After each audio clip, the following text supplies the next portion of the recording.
Coucou les bulles, aujourd'hui on se retrouve pour parler des relations toxiques et qu'est-ce qu'on peut faire pour en sortir. Alors avant tout, faut savoir que ça fait pas si longtemps qu'on emploie le mot relation toxique, mais au final, qu'est-ce que c'est une relation toxique? Voilà, en quelques mots, une relation toxique, c'est une relation qui est malsaine et qui va contre vos énergies et qui vous empêche de rayonner, de briller, de monter votre taux vibratoire au maximum. Parce que la personne va avoir tendance à vous rabaisser ou à vous faire baisser votre taux vibratoire en mangeant votre énergie. Parce que oui, on s'alimente les uns des autres puisqu'on est interconnectés, donc on s'envoie de l'énergie les uns les autres. Et on a tendance quand on est dans une relation malsaine, à créer un mal-être, on envoie des mauvaises énergies à l'autre, que ce soit nous en tant que récepteurs ou nous en tant que donneurs, ça c'est peu importe. Mais si on est dans une relation où il y a une forte dépendance chez les personnes qui y sont impliquées et qu'on ne peut pas vivre l'un sans l'autre, qu'on empiète sur l'espace de l'autre, qu'on le rabaisse, qu'on est systématiquement en colère contre lui parce qu'on est en colère contre nous, ou qu'on lui interdit de faire des choses, ou qu'on essaye de le dominer, ou que on l'empêche d'aller vers son épanouissement et son développement personnel, on est dans une relation toxique. Ou vous êtes dans une relation toxique si la personne vous empêche tout ça. Voilà. Donc en quelques mots, il s'agit d'une relation malsaine qui a tendance à créer un mal-être, voire une forte dépendance chez les personnes qui sont impliquées. En général, dans ce type de relation, il existe un dominant et un dominé. Ce type de relation n'apporte ni épanouissement, ni développement, bien au contraire. En effet, les relations toxiques, que ce soit dans le domaine amoureux, amical ou professionnel, parce que ça peut être dans tous les domaines, auront à tendance à nous tirer vers le bas astral, vers le bas énergétique, à nous déprimer et au final peut-être à nous détruire ou à détruire une partie de nous. Et ce n'est pas le but. Donc pourquoi il faut sortir d'une relation toxique où l'autre ne nous respecte pas? Alors la première chose c'est de se respecter, de poser des limites comme on l'a vu dans d'autres vidéos. Et quand on se retrouve embourbé dans une relation toxique, énergétiquement ou physiquement, on a tendance à ne plus être soi-même. Donc on peut plus briller, on peut plus laisser notre champ énergétique bouger, on ne peut plus aller de l'avant, on ne peut plus avancer pour soi. Et notre relation avec nous-mêmes en pâtit. Donc notre intellect, notre façon de réagir, notre vision du monde, tout est altéré parce qu'on n'est plus aligné avec soi-même, on est aligné avec la volonté de l'autre. On ne voit même plus ce qui doit être fait pour nous, nos besoins qui sont vitaux. Et notre énergie qui est vitale, on n'en prend plus soin. Ni même la logique des choses et des événements parce qu'on se perd et on change. Et quand on est dans l'histoire, on ne le voit pas parce qu'on n'a pas de recul. Mais comme on se retrouve enfermé dans une prison dorée, dans cette relation au début, on ne voit même pas les raisons pour lesquelles il serait bon de sortir de cette relation. Donc, il faut prendre déjà un pas de recul sur cette relation qu'on a créée autour de nous pour comprendre pourquoi il faut faire quelque chose, pourquoi il faut réagir, pourquoi c'est toxique et qu'est-ce que ça provoque chez vous, un mal-être, de la tristesse, de la colère, du dégoût, voilà, et pourquoi je ne suis plus dans la joie. En général, si vous êtes pris dans le piège d'une relation toxique, vous ressentirez de la négativité, donc vous deviendrez négatif, vous finirez par vous enfermer dans des interdits où les interdits seront posés par l'autre, vous serez émotionnellement instable parce que l'autre vous fera faire les montagnes russes et vous lui laissez ce pouvoir, donc à vous de reprendre votre pouvoir créateur, vous deviendrez agressif et lointain même et surtout avec vos proches, donc ça va être vraiment la bulle autour de vous et les gens qui sont autour de vous dans cette bulle de confort, ou alors vous allez vous isoler parce que la personne elle va faire le vide autour de vous et c'est pas le but non plus. Voilà, le but en amour c'est d'être libre, c'est d'échanger quelque chose avec la personne, c'est d'être bien, mais que ça soit dans le domaine professionnel, amical aussi, hein, ou même dans la famille, mais ce n'est pas justement d'être enfermé et de subir les problèmes et la toxicité de l'autre. Donc bref, une fois la toxicité de votre relation avérée en vous posant les bonnes questions, parce que c'est pas parce que vous vous disputez avec votre mari que la relation est toxique, hein. Faut pas non plus tomber dans des extrêmes.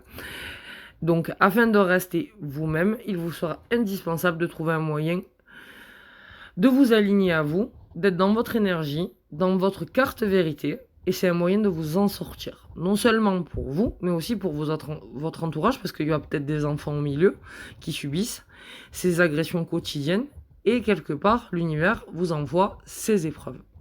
Donc la première chose à faire, donc, c'est de récupérer son pouvoir créateur, et pour ça, on ne se pose pas en victime. Il n'est jamais bon de se positionner en victime, parce que sinon, vous laissez toute la place à votre bourreau pour vous faire du mal. Voilà. Donc, la première chose à faire, on ne se positionne pas en victime, on se positionne en sauveur de soi-même, et on évite de faire la petite chose fragile dans un premier temps. Cette attitude vous renfermera dans votre négativité, et il sera donc plus difficile de reprendre le cycle de la vie normale où vous êtes épanoui, vous êtes en alignement avec vos énergies. Donc si vous voulez rester dans une bonne relation, c'est à vous de tenir les rênes de votre vie et de ne pas changer quand vous êtes dans une relation.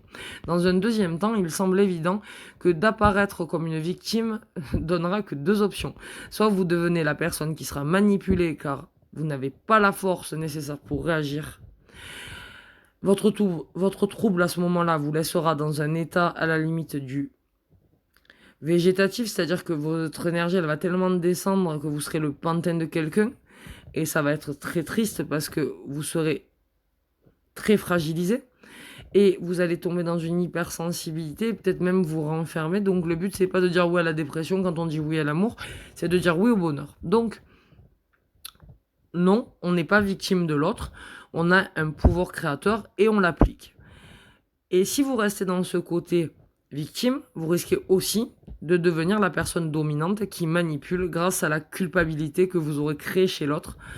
En vous posant en victime, vous ferez en sorte que la deuxième personne qui se trouve impliquée dans la relation se sente tellement responsable face à vos états d'âme que vous pourrez obtenir de lui ou d'elle ce que vous souhaitez, parce que dès qu'il y aura un conflit, vous vous mettrez en état de victime. Donc ça, on arrête, stop, stop, stop. Dans un cas comme dans l'autre, une attitude de victime n'est jamais positive et ne vous permettra pas de franchir les caps et les évolutions que l'univers vous propose. Donc, à un moment donné, pour aller de l'avant, on sort de ce côté victime pour se poser en sauveur de soi-même, j'ai bien dit. Ensuite, on met des limites, donc c'est la vidéo qu'on a vue récemment. Voilà. Donc, c'est une des bonnes raisons pourquoi il faut mettre des limites. Voilà pourquoi une fois que vous aurez définitivement accepté le côté toxique de la relation et que vous direz ok, je suis dans une relation toxique, je le vois, mais finalement j'y contribue, il vous faudra dans un premier temps reprendre un peu la main sur la situation, mais sur votre situation à vous et sur vous, et de vous imposer une démarche de limite et de vous donner une conduite à suivre à vous-même, que ce soit en amour, en amitié ou encore dans votre vie pro. Vous n'avez pas à tout accepter, loin de là, ni pour être aimé, ni pour qu'on vous remarque, ni pour avoir de la gratitude. On doit vous aimer parce que vous êtes vous. Voilà.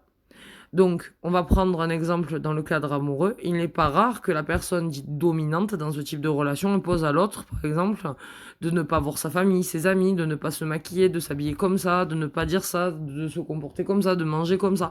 Ça, c'est interdit. Vous enlevez le libre arbitre aux autres et ça, on arrête. Quand on aime quelqu'un, on ne cherche pas à le changer. On le prend comme il est, on l'aide à s'améliorer au mieux, mais on ne change pas les gens. Et si on essaye de vous changer à vous, c'est à vous de dire non et de dire stop. Voilà. Donc, si vous voulez une relation plus positive, c'est à vous aussi de créer un cercle autour de votre couple ou de vos relations pour avoir des personnes extérieures qui pourront aussi vous aider avec un avis. Voilà. Et dites-vous qu'il est plus que positif, malgré ce qui est dit, de voir des personnes extérieures au cercle de votre couple. Voilà. Et n'oubliez pas que vous êtes une personne libre et que personne n'a à vous imposer une ligne de conduite hormis vous, et encore moins de sélectionner votre entourage ou de vous dire quoi faire ou ce qui est bon pour vous, parce qu'il n'y a que vous qui sachiez ce qui est bon pour vous. Donc vous avez le droit de fréquenter qui vous souhaitez et d'agir selon vos propres limites, que ça plaise ou non. Il ne dépend donc pas de vous imposer ces limites qui s'avèrent nécessaires à votre bien-être à vous. Et vous, si vous avez besoin d'aller voir vos amis, d'aller boire un café, de sortir en discothèque, ça vous regarde. Voilà. Tant que vous restez dans le respect de l'autre, que vous le prévenez, que que vous le rassurez, voilà, parce que peut-être qu'il a des blessures, mais ce n'est pas à vous de porter ces blessures. Voilà.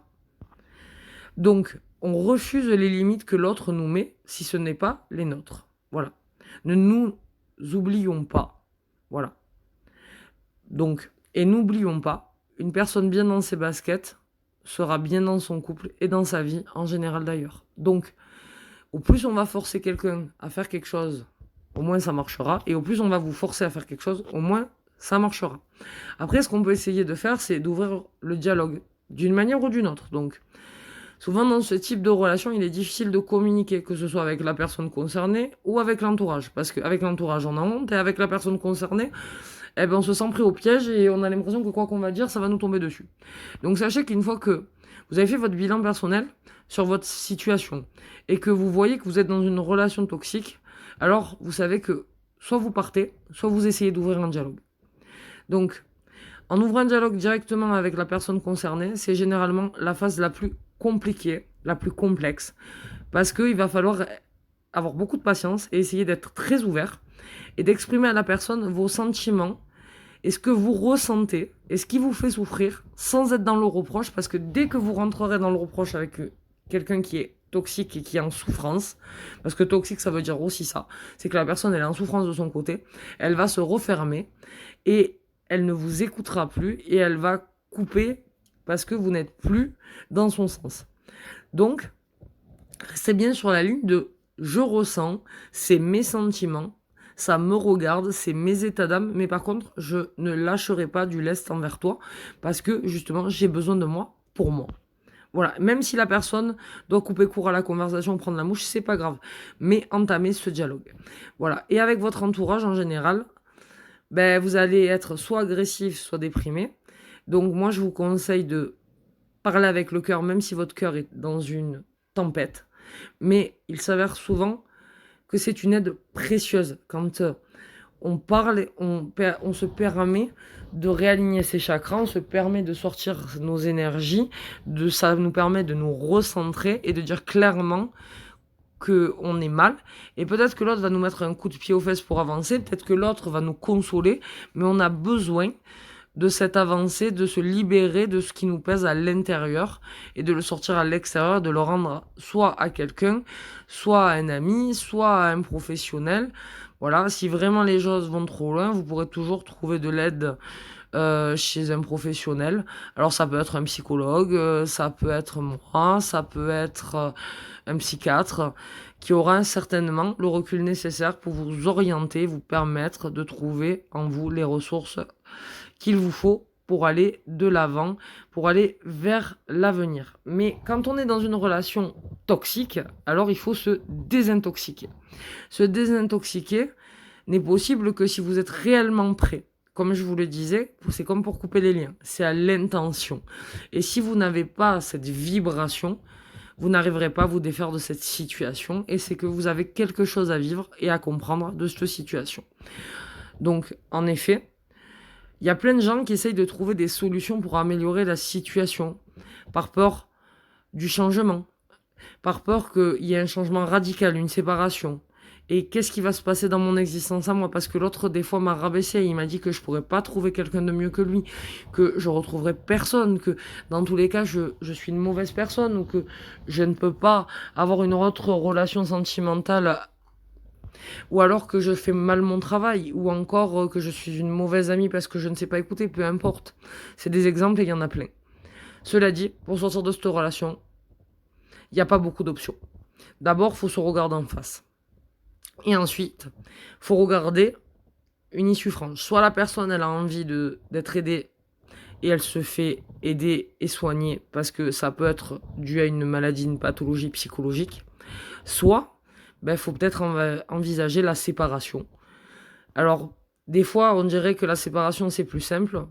Mais si on est sur l'aspect amoureux ou amical, c'est dur de démissionner, c'est dur de dire stop, c'est dur de partir. Et ça, faut pas se mentir, surtout quand il y a de l'amour.